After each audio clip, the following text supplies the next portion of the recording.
Spooky. I think we're live. I hate the way that Google Hangouts start live videos. We'll jump into this.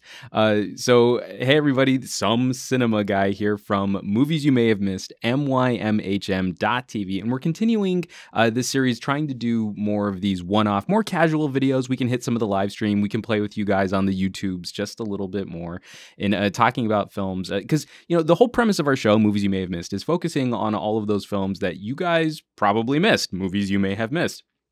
So when there's an opportunity for us to talk about a film, maybe it's a little more recent, maybe it's still out even out in theaters, we really want to take advantage of that and start talking about movies we hope you don't miss. And I don't even know what the acronym for that would be. But case in point, producer Marie and I went and saw a film tonight. She's actually in the other room sleeping right now, which is why I'm trying to be a little quieter, a little less bombastic about everything that's going on right now. But we saw a movie tonight, super excited to share it with you. And of course, we are talking about none other than the 2014 horror classic, It Follows. If you hadn't noticed, that's why I'm keeping the office as dramatically lit as possible. Actually just lit solely by the light of a web browser right now, because it's one of the best ways to watch a horror film. Super dark, getting to see it in the theater and getting to see a really wonderful throwback film to classic horror, the John Carpenter era of filmmaking like Halloween, or some of those other really great 80s lower budget horror flicks like Nightmare on Elm Street or Halloween. And It Follows totally follows in the tradition of those classic films that I absolutely adore, and all about tension. And so we should actually talk about the film. This is a Radius TWC. It's the boutique arm of the Weinsteins. What is that? The Weinstein Company. It's what Radius TW. Oh, I have to be careful not to throw off my web browser, because as I'm looking stuff up, it's going to affect my lighting. But It Follows is a horror film taking place sort of modern day. It's this really sort of, we'll talk about that in just a bit, but it's a really interesting dynamic. But if you were to pull up, like the blurb on the poster or the storyline, this is what you would actually hear. This is actually what you would actually read about It Follows. So this is from IMDb. It Follows 2014. For 19-year-old Jay, autumn should be about school, boys, and weekends out at the lake.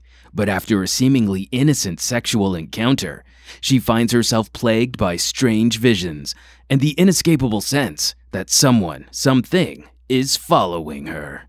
Faced with this burden, Jay and her friends must find a way to escape the horrors that seem to be only a few steps behind. Rated R.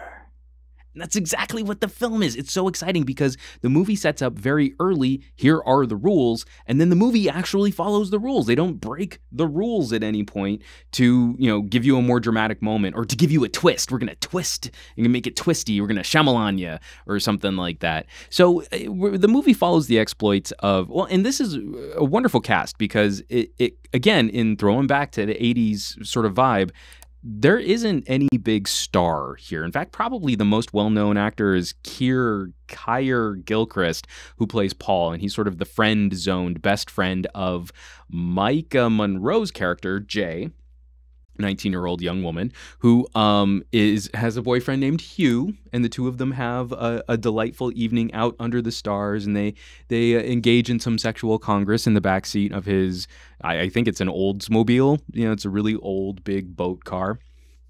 And that's when, after the sex has happened, that's where Hugh gets out the chloroform and knocks Jay out. Because usually the chloroform happens before the sexual congress. Not that I'm speaking from personal experience. We can talk about something. We should talk about the movie. And it's at that point he knocks her out with this chloroform, and then he takes her to an abandoned warehouse where he then explains to her that he is cursed. And he is cursed by this thing that follows him by sleeping with her. The only way to pass the curse on is to sleep with someone. Now that he slept with her, there's this monster that's going to start following her. And the rules are very simple. The monster can look like anything, or it can look like anyone, not anything. The monster can look like anyone. Someone she knows, someone she doesn't know, total stranger. And only people that are affected by this curse can see the monster. So other people who haven't had sex with these people who are cursed, they can't see the monster. And that this monster only walks. It's only on foot. So again, you're going to hear me say this a lot, but classic 80s throwback, why Michael Myers only ever walked after his victims. This monster, the rules are it walks. So if you can get into a car, you can drive away, but that monster is like going to hone in on you like compass north, and it's just going to track you and follow you down. So you can drive 100 miles and it's going to walk on foot that 100 miles to catch you, and it's inescapable and indefatigable, and it's just going to keep coming. And that whole conceit. So one of the things we should actually just jump into the numbers real quick. So it's currently rocking a 7.6 on IMDb. According to Wikipedia, the budget was $2 million. Another really exciting thing, we'll talk about that in just a sec, that this movie was only a $2 million budget. And then on Rotten Tomatoes, it's scoring a 95% critic score and a 71% audience score, which means 29% of the people who saw this movie are apparently numbskulls and absolutely didn't get it and have no appreciation for more subtle or nuanced horror, especially where tension is involved, and I think less of them, because you should listen to me because I'm kind of an expert in this stuff. Sorry, I can't help that. So $2 million budget. It's currently rocking, according to Box Office Mojo, it's currently rocking $2.1 million in theaters, and it's still in theaters. So I'm hoping that it'll pick up a little bit more. It'll probably find a really great audience on video on demand services, Netflix, streaming services. And we don't have any notes on foreign box office yet, if it has even found any foreign distribution. But the fact that it's already made back its $2 million budget is really exciting, because this isn't $2 million with a star attached. This is $2 million where every single penny of that budget is up on the screen. And the conceit of the monster, that it can look like anyone, really actually helps the filmmakers avoid some of those traps that current modern day horror films have with like sort of outlandish CG or makeup effects or gory monster things. It's very simple and it's very grounded. It's just actors in very basic makeup, because this monster is an espionage monster. It tries to sneak its way into, infiltrating its prey, into getting a hold of whatever its victim is, or whoever its victim is. And so that's...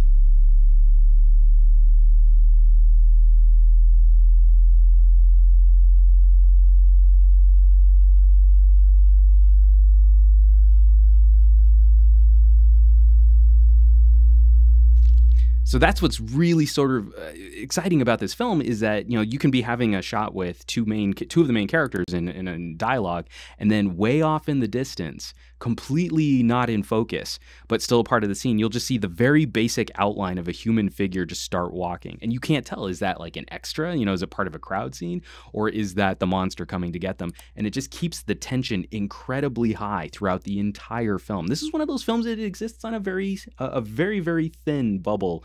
Suspension of disbelief. So if you distract yourself at all, if you're not paying attention to this movie, or you're not really invested in it, you're going to burst that bubble and you're not really going to enjoy this film. It's why again, why I'm kind of setting up this shoot the way I am, is this is how I love to watch horror films. You wait until everyone's asleep. It's like 2 a.m. right now. You turn off all the lights and all you can do is focus on the movie that you're about to watch. So, that's why a movie theater experience is so much better for a movie like this than waiting till you get it home and you can distract yourself with your smartphone, blah, blah, blah, blah, blah, blah, blah. But I really have to throw a shout out to the writer-director, David Robert Mitchell. He's just crafted a wonderful... He in an interview, he brought up that this was sort of loosely based on a dream that he's had. And this is actually kind of a dream that I think a number of us have had, where, you're in the middle of a dream and having a conversation with someone, and it turns out that that person isn't what they look like, or isn't who they look like. It's a different person, and it's a really unsettling thing that your brain does to you in the middle of deep sleep. And it's just a wonderful construct that they've applied to this movie here. It's so effective, and it's so simple, and it keeps the budget low, but it keeps the tension high, and it really does work in that way that it just sort of ratchets up. It's very similar in structure to a movie like The Ring. I don't think it's as good as a movie like The Ring, but in that it's constantly just dialing up, just turning the screw a little bit more with every single encounter and every other scene, that it sort of moves the plot and it moves the story forward. So the other thing that's just really terrific about this movie is, and I'm trying to stay really I'm speaking very generically about the film, but I'm trying to stay spoiler free because I really do want you guys to go see this movie. I don't want to ruin anything about the movie for you, and everything that I've told you, you'll get even more information from the trailer, which I can't even show you in the middle of doing this live broadcast. But The other thing that's really fascinating about this film is the production design, where one of the things that I think helped them stay under budget, that $2 million budget, was the fact that they shot this in Michigan on tax credits, and Michigan starts to become sort of another member of the cast. The locations that they shoot at, the sets that they shoot on, are really play into the vibe that they're creating, and this movie has a really unsettling juxtaposition, sort of an anachronistic juxtaposition of modern day technology and classic 80s cinema style and set dressing and production design. And what I mean by that is, the main characters are living in a very suburban area. It's really nice, pretty neighborhood where people, kids can go out and play ball. It's a little like the brighter, shinier sequences in Nightmare on Elm Street.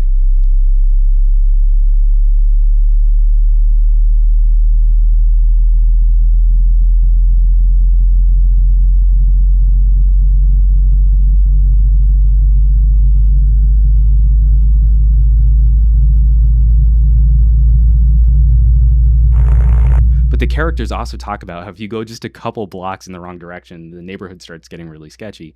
And it's sort of a commentary, I think, on the actual state of this is a state in the United States, and they're having some hard times, and there's some really rough, worn edges. Everything has a sort of a worn, sort of slightly decaying feel to it in this movie, which respectfully, I think, does some. Michigan is very present in this film, but then also the characters are constantly bouncing back and forth between modern day convention and pieces of older films, like I brought up Halloween and Nightmare on Elm Street, where some of the characters have like smartphones and cell phones, and one of the characters has this weird like Microsoft Kin dual screen. It looks like a makeup compact. There's dual screens, and she can read books on it, and it just seems really out of place in that the whole rest of the film is built on 70s and 80s technology.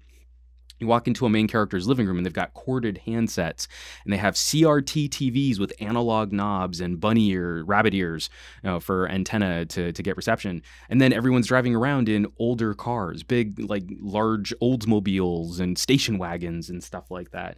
And it just leaves you unsettled throughout the whole film. You can't really get a close bead on what's the vibe or what's going to happen next. And everything's just skewed that little bit between old and new, and it leaves it's just a wonderful way to kind of keep your audience off balance. Just so much about this film. It's just so exciting about just the entire experience that we had with it. I actually dragged producer Maria. Like I said, she's in the other room, and I hope she's not having nightmares right now. But then lastly, that even plays into the score, the soundtrack. The music for this film has that really heavy-handed 80s synthesizer vibe. I mean, it's just so wonderful watching these sort of forces at play and going back to a style of filmmaking, a convention of filmmaking where we didn't have the money or the technology to pull off outlandish or over the top or scary, gory CG things. And so we had to do it with simplicity, and we had to do it through nuance, and we had to do it by slowly dialing up tension. And it's something that I don't think modern audiences appreciate as much. So it's one of the reasons why I'm so excited to be talking about it, so excited to be sharing it. But of course, no movie is perfect. And this is going to get a little spoilery. I'm not going to completely ruin a part of the movie, but if you're worried about anything, spoilery, skip, I don't know, maybe a minute ahead in this video, because I really don't want to ruin anything for this movie for you guys. But no movie is perfect, and we have to give the dubious award of honor to It Follows for the least effective form of teenage combat involving water and electricity in cinema history. And I'm just going to leave it at that. So hopefully that didn't ruin anything about the movie. But, if you go see this movie, you have to go see this movie. So you have to go see this movie. And I want you to leave me a comment if you thought that was the scene that deserved the dubious award. If you think there was another scene that deserved the dubious award, definitely drop us a comment down below, and just drop us a comment in general, because we want to talk about this type style of cinema. Just gets me so excited, finding new cast members that are really good and don't overshadow the project. Again, like classic horror films, you would usually get a cast of unknowns so that you didn't sort of eclipse the monster. You didn't overshadow the story itself. There wasn't a star that was sort of taking center stage. And and a fresh new writer director. I mean, this guy's doing Robert David Robert Mitchell doing phenomenal work, and so excited. And then just seeing Radius TWC backing this play, this boutique little niche of a niche film distribution company. This is exactly the kind of stuff that I love to celebrate. For all of us that are getting really tired of sequels and reboots and remakes, we need to go out and support these films. We need to put our money where our mouth is if we want to get more cinema like this. So go see the movie, or drop us some comments. Really get in. You can catch me on Twitter at MYMHM, at Some Cinema Guy. You can hit me up on the Facebooks, on the MYMHM Facebook page, Movies You May Have Missed. You can drop us comments on the actual website, Movies You May Have Missed, MYMHM.tv. We want to talk about these films. We want to share. And of course, this also goes hand in hand with us wanting to do more of these, especially these YouTube-based videos, because we can't do YouTube for the main show because we use clips of the films. So we have to do these sort of live video streams where I just ramble and put up the occasional, picture or something like that. So we really want to, showcase that. And don't forget to tune in every Wednesday, where we're going to have a full version of the main show with my co-host Lee and producer Marie behind the camera, talking about other films that may have passed you by, movies you may have missed. And we're always happy to share those and get into discussion about those types of films. So if you have a suggestion for a film that you want us to check out, definitely drop us a comment on the show. Drop us a comment on all those social media stuff, so you can hopefully see a movie celebrated. We can hopefully find a new movie that we should celebrate. Hopefully get those movies a little more attention. So folks, I'm Juan. Reach out to us on social media. Hit the show every Wednesday, mymhm.tv, Movies You May Have Missed. And this has been my rambling review. I'm just so excited because I saw it today. This has been my rambling review of It Follows. And have fun watching some movies.